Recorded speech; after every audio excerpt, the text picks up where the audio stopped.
ભગવાન કૈલાસ પર્વત પર વિરાજમાન હતા. પાર્વતી આટા મારી રહ્યા છે, નંદી પણ એમની સાથે જ ફરી રહ્યા છે.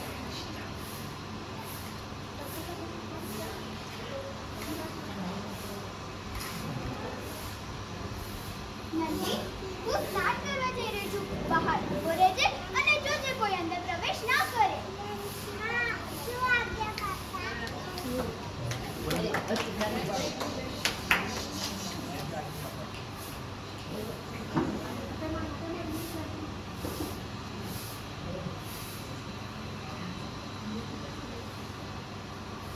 નંદી, તો એ કેમ આટા મારે? પાર્વતી કાકા સ્નાન કરવા ગયા છે.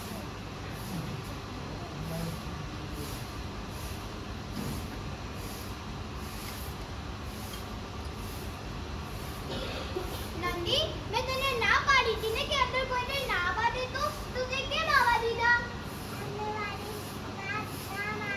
હવે હું શું કરી શકું?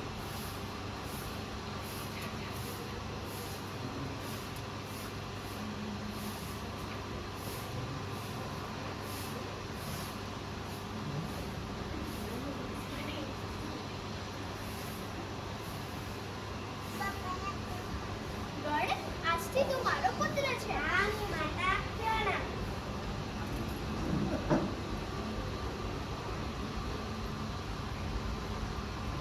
ગણ, હું સ્નાન કરવા જઈ રહી છું. બહાર ઉભો રહેજે અને જોજે કોઈ અંદર પ્રવેશ ના કર્યો. બરાબર સમજ્યો ને?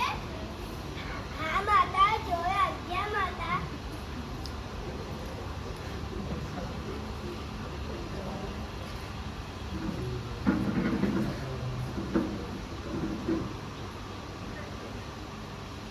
તમે અંદર નહીં જઈ શકો. આ મારું ઘર છે, તું મને અહીં રોકનાર કોણ?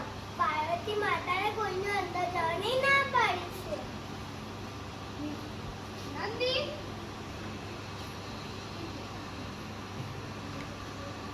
આ મને કેમ અંદર જવાથી રોકે છે? તું આનું વધ કર. આ કેવી રીતે બન્યું? આ કોઈ સાધારણ બાળક તો નથી.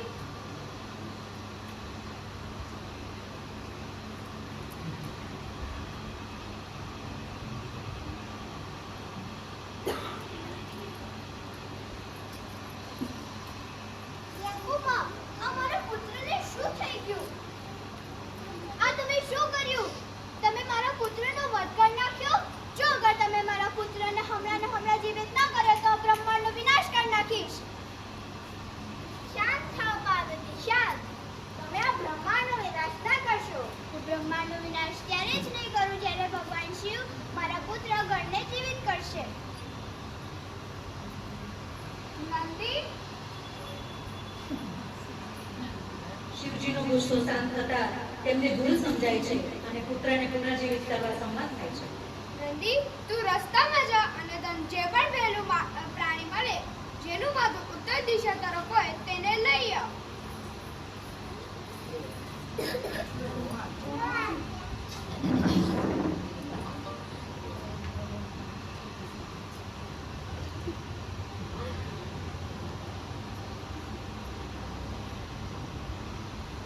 નંદી એકદમ શક્તિશાળી હાથીનું માથું લઈને આવે છે અને શિવજીને આપે છે. શિવજી હાથીના મોઢાને ગણેશજી પર મૂકી એને જીવતદાન આપે છે.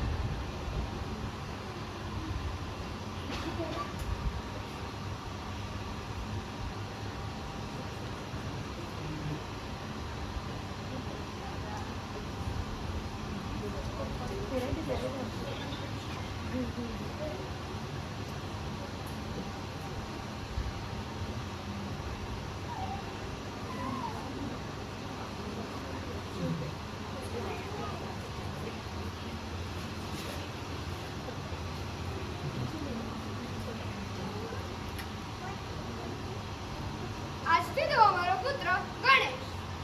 આવા સ્વરૂપમાં મારા પુત્રની પૂજા કોણ કરશે? હું વરદાન આપું છું કે બધા દેવી દેવતા પૂજા થતી વખતે સૌથી પહેલી પૂજા ગણેશની થશે.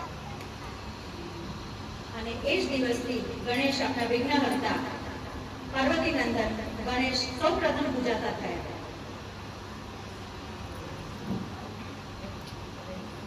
ગાંધર્વ માટે કહેવાય છે કે તેઓ સુંદર, આકર્ષક અને કુશળ હતા. એવો જ એક ગાંધર્વ નામે ક્રોંચા પણ સુંદર અને કુશળ હતો. તેને પોતાના દેખાવનું ખૂબ જ અભિમાન હતું. તે ઇન્દ્રના દરબારમાં જાય છે, જ્યાં એને સંત વામદેવ મળે છે અને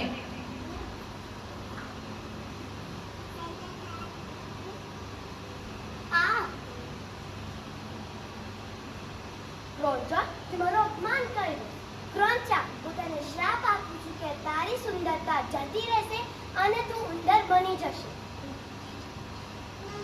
ક્રોંચા મૂષક બની જાય છે અને સંત પરાશરના આશ્રમમાં રહેવા લાગે છે. ગણેશ સંત પરાશરના આશ્રમમાં આવે છે. ગણેશજીને ઉંદર ઓળખાઈ જાય છે અને તે દોરડા પકડીને ઉંદર પર સવાર થઈ જાય છે.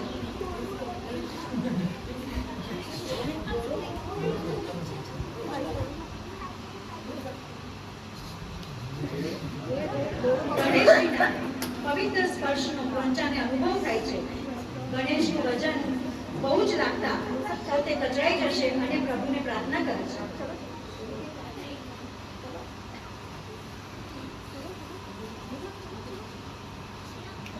હે પ્રભુ, મને જ્ઞાન મળી ચૂક્યું છે. મને તમારો શિષ્ય બનાવી આ પાપમાંથી મુક્ત કરો. હે પ્રભુ, મને જ્ઞાન મળી ગયું છે. મને તમારા શિષ્ય બનાવીને આ પાપમાંથી મુક્ત કરો. તે જ દિવસથી ઉંદર ગણેશજીના વાહન તરીકે ઓળખાવા લાગ્યા.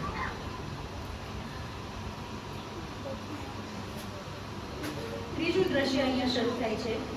શંકર પાર્વતી કૈલાસમાર્ગ પર બિરાજમાન છે.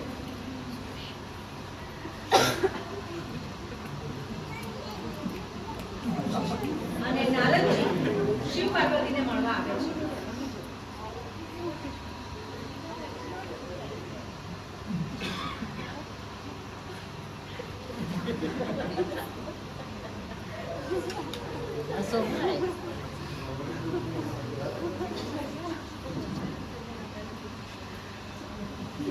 શંકર પાર્વતી સાથે ગણેશ અને કાર્તિકેય પણ બેઠા છે.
નારદજી શિવને મળવા માટે આવે છે.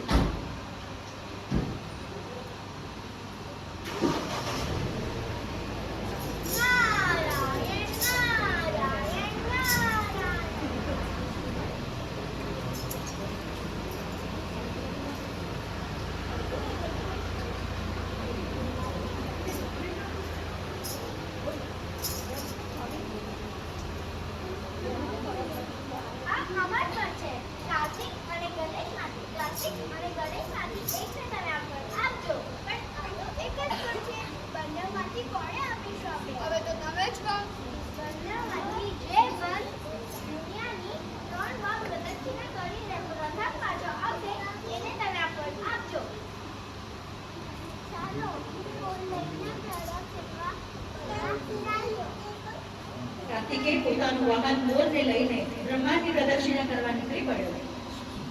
હું શું કરું? આટલું મોટું શરીર લઈને આખા બ્રહ્માંડની પ્રદક્ષિણા કેવી રીતે કરી લઈશ? શું કરું?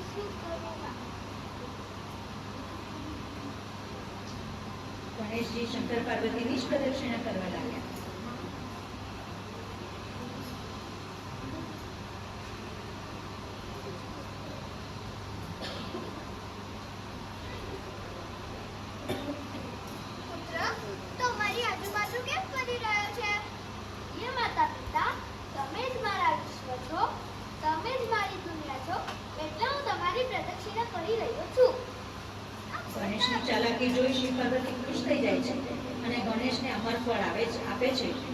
એટલામાં કાર્તિકેય બ્રહ્માંડની પ્રદક્ષિણા કરી પાછો ફરી ચૂક્યો છે.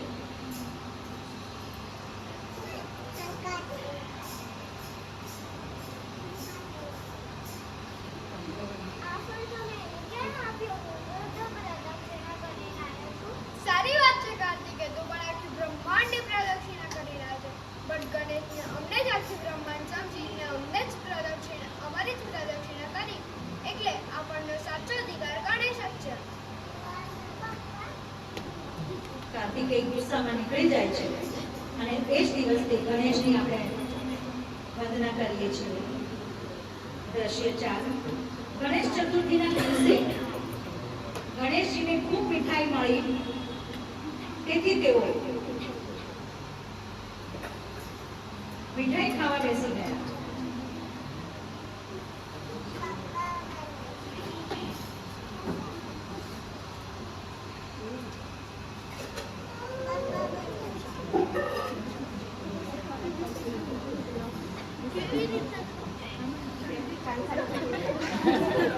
ગણપતિ અને ઉંદર બેસીને બહુ બધું ખાવાનું ખાઈને તૃપ્ત થઈ જાય છે. ત્યાં અચાનક જ સાપ આવી જાય છે અને સાપને જોઈ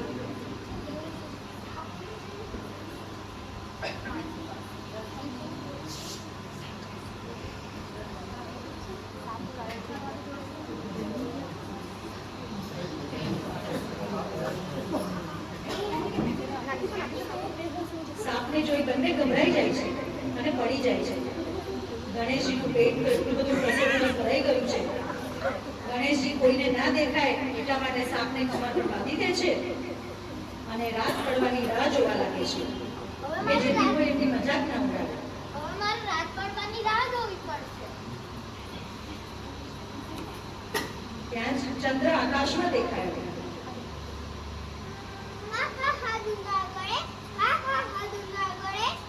ચંદ્ર, તે મારો મજાક ઉડાવ્યો? હું તને શ્રાપ આપું છું કે તું આજથી અદ્રશ્ય થઈ જઈશ, કોઈને નહીં દેખાય. પ્રભુ, આવો શ્રાપ ના આપો. શ્રાપ તો આપી દીધો, આપેલો શ્રાપ પાછો કેવી રીતે લઈ શકું? હા, એક વસ્તુ કરી શકું છું, શ્રાપ ઓછો કરી શકું. ચંદ્ર, તું આજથી નાનો ને નાનો થતો જઈશ અને મહિનામાં એકવાર એવું આવશે કે જ્યારે તું સાવ નહીં દેખાય. એ જ દિવસને ચંદ્રની આપણે અમાવસ્યા કહીએ છીએ, જે દિવસે આપણને ચંદ્ર દેખાતો નથી. ગુસ્સામાં ગણેશજી ચંદ્ર પર દાંત પણ ફેંકી દે છે અને એ દિવસથી તેઓ એક નંબર તરીકે ઓળખાય છે. દ્રશ્ય 5. શિવશંકર પર્વત પર વિરાજમાન છે. લંકાનો રાવણ અસુર હતો, પણ તે મોટો શિવ ભક્ત હોય છે. તે કૈલાશ પર્વત પર પહોંચી શિવને પૂજે છે.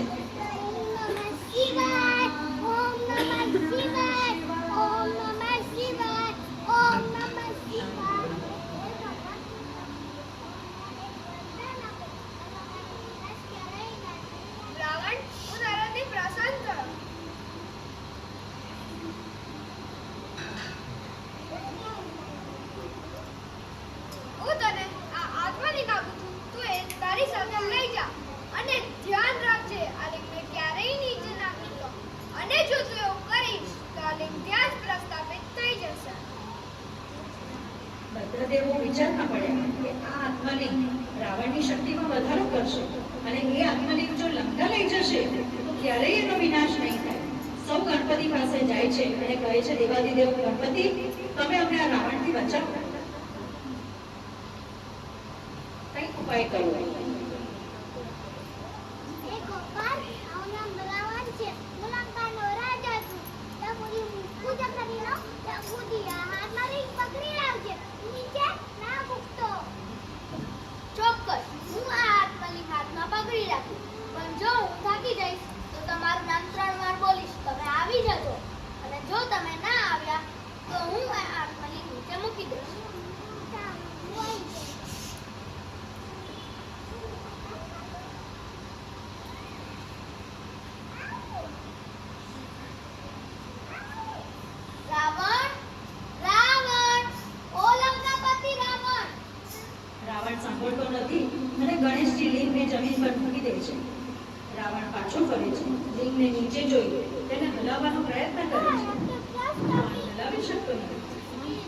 ખેંચી કરવામાં લિંગનો આકાર ગાયના કાન જેવો થઈ જાય છે અને એ જ જગ્યાનું નામ તે દિવસે પડ્યું ગોકર્ણ અને લિંગને આપણે મહાબળેશ્વરમ તરીકે ઓળખીએ છીએ.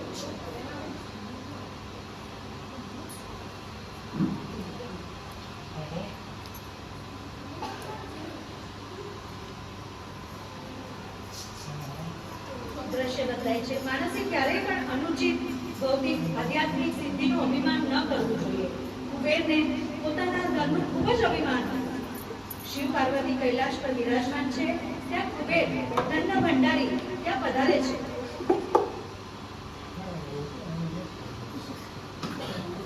પ્રણામ પ્રભુ, હું તમને મારા ઘરે ભોજન માટે આમંત્રિત કરવા આવ્યો છું. વિનંતી છે કે તમે મારા ઘરે પધારો. બેન, અમે ભોજનમાં નહીં આવી શકીએ. અમારા બદલે તમે ગણેશને લઈ જાઓ અને જોજો કે ભૂખ્યો ના રહે. જો આપજો બેટા. હા હા હા હા, તારા જેવા 1000 બાળકોને ભોજન કરાવી શકું. ચાલ ગણેશ.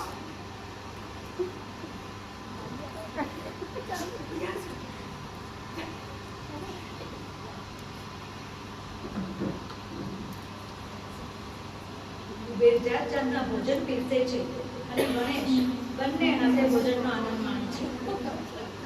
ખાયા કરે છે, ખાયા કરે છે.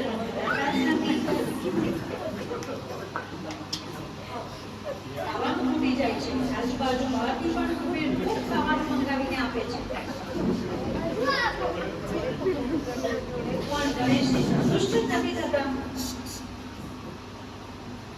અને ગણેશ ભોજન પૂરું થતા આજુબાજુની સામગ્રીઓ ખાવા માંડે. હજુ આપો.